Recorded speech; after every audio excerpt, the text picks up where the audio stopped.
Hola chicos, ¿cómo están? Bienvenidos a otra clase de literatura. En esta ocasión vamos a hablar sobre un tema muy interesante que es la ilustración. Dentro de todo lo que es el mover de la literatura a lo largo del tiempo, a lo largo de las épocas, la ilustración fue una de las etapas donde más vamos a ver el desarrollo del uso de la razón, el desarrollo de la ciencia, pero no como una ciencia que va hasta un extremo, sino una ciencia que va a ir ligada también al sentimiento y obviamente al corazón. Como primer concepto, vamos a decir que la ilustración fue un movimiento cultural e intelectual. Cuando hablamos de movimiento cultural e intelectual, estamos hablando de que la ilustración no fue solamente un grupo de personas, sino que fue una gran parte de la sociedad que estaba pensando, que estaba actuando de una manera específica. Obviamente la ilustración nace, como todos los demás movimientos, nace en Europa durante los siglos XVII y XVIII. Este movimiento sostenía el uso de la razón debía ser la base del pensamiento. Si bien durante la Edad Media el hombre pensaba, gracias a que tenía una guía de vida, que en este caso era la Iglesia y la religión, pues durante la Ilustración las personas deciden dejar de pensar en que la única guía es la religión para comenzar a utilizar la razón como base de los pensamientos que ellos tienen. Obviamente esta razón va a nacer a partir de la observación, es decir, las personas no pueden pensar sin haber observado, sin haber sentido o haber por lo menos conocido la realidad que les rodea. Por lo tanto, van a hacer esta frase de conocer la realidad, pero de una manera clara.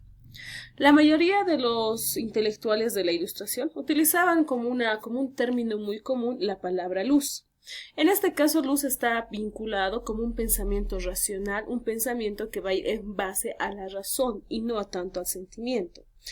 Obviamente, este término luz estaba en contraste al término oscuridad. Oscuridad se le llamaba a aquellas personas que vinculaban su pensamiento netamente en la religión, es decir, la oscuridad era aquella que era guiada por alguien que tampoco conocía dónde estaba el camino correcto.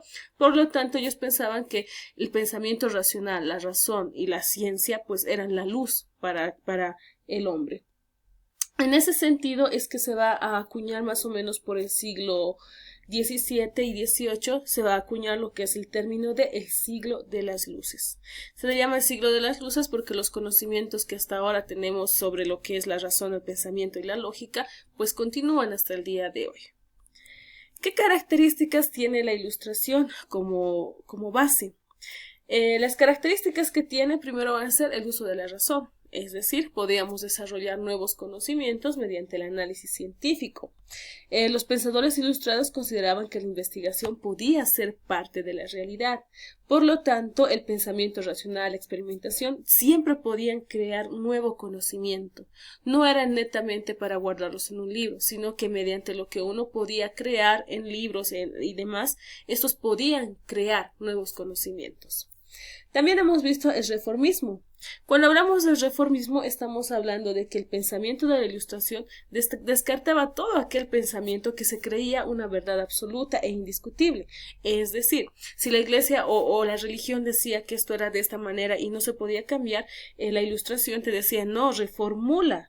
Vuelve a pensar, fomentaba el análisis crítico de las ideas que se habían heredado de la época de la Edad Media. Con el reformismo las personas querían volver a reencontrar, pero este conocimiento basado en lo que ellos han analizado. También se va a utilizar mucho el término de laicismo. Este laicismo surge como herencia del pensamiento humanista, es decir, los ilustrados sostenían que Dios gobernaba la esfera de lo sobrenatural, es decir, que estaba, pero al mismo tiempo estaba lejos del hombre.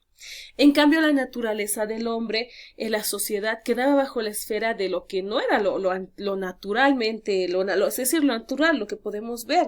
Por lo tanto, se podía conocer toda esta realidad a través del uso de la razón. Entonces, si Dios estaba en un ámbito sobrenatural, ahí se estaba quedando, por lo tanto, el hombre podía gobernar desde su ámbito natural lo que él quería mediante la razón. En cuanto al cambio y el progreso, los pensadores ilustrados consideraban que la sociedad, la política y la cultura pues eran creaciones del hombre y no así de Dios. Es decir, si estaba en la tierra y nosotros podíamos controlarlo, pues pertenecía al hombre y no le pertenecía a Dios.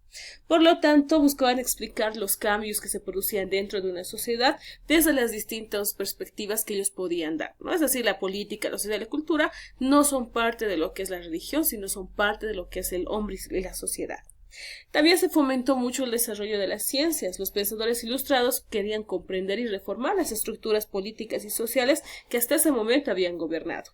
Ellos buscaban ideas como la soberanía popular, la separación de poderes. Ya no existía esta idea de que vamos a tener un rey y todos le vamos a servir a este, sino que tratábamos de buscar que todas las personas sean partícipes desde diferentes ámbitos, ¿no? Las ciencias naturales se van a desarrollar en ese momento lo que es el método científico como una herramienta fundamental para estudiar la naturaleza, pero no la naturaleza como vegetación, sino la naturaleza del hombre y de la sociedad.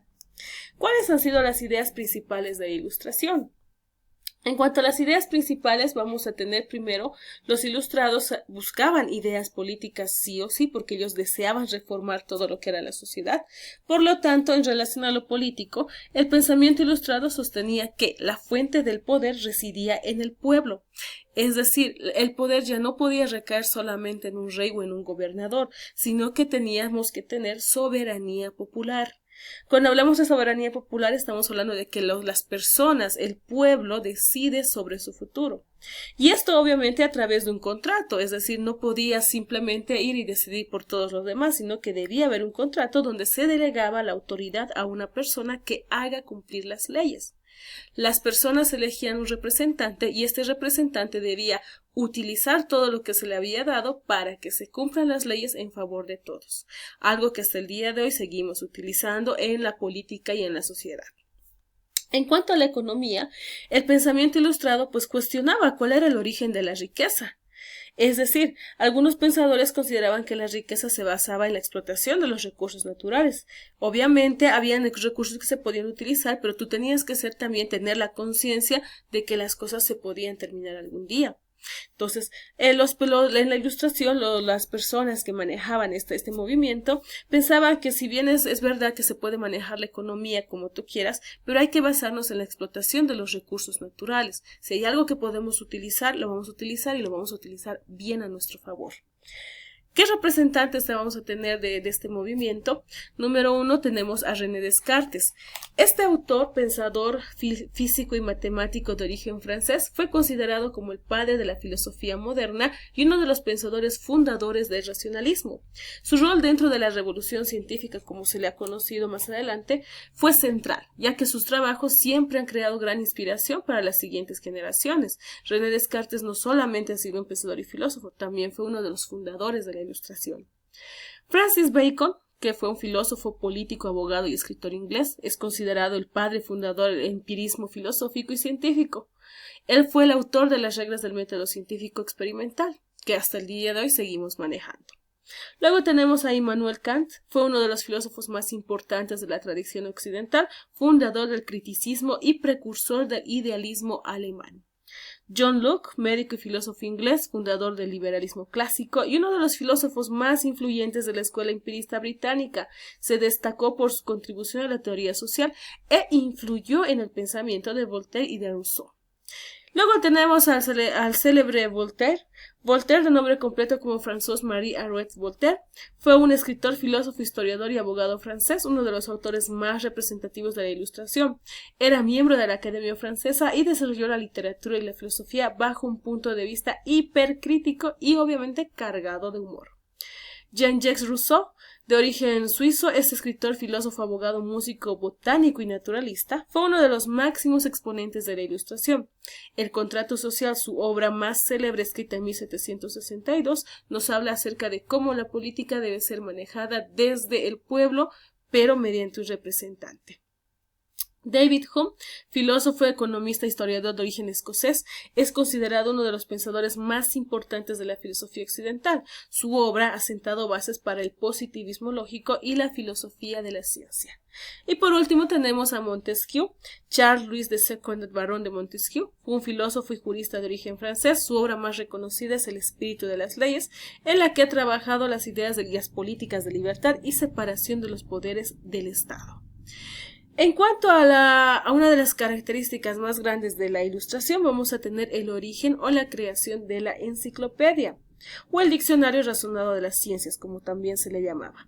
Dentro de este texto vamos a tener diferentes tipos de resúmenes, ensayos sobre diferentes tipos también de materias. Por ejemplo, vamos a tener artes, oficios, vamos a tener ciencias, vamos a tener matemáticas, física, porque esta obra era conocida como la Enciclopedia Mundial. Esta obra fue editada y dirigida por Denis Diderot y Jean Laurent de Lambert. Su publicación se hizo en 17 tomos aproximadamente entre 1751 y 1772. En total contenía 72.000 artículos relacionados a la ciencia y la psicología. Esta enciclopedia es una obra monumental que tenía como principal objetivo reunir todo el conocimiento disponible durante esa época.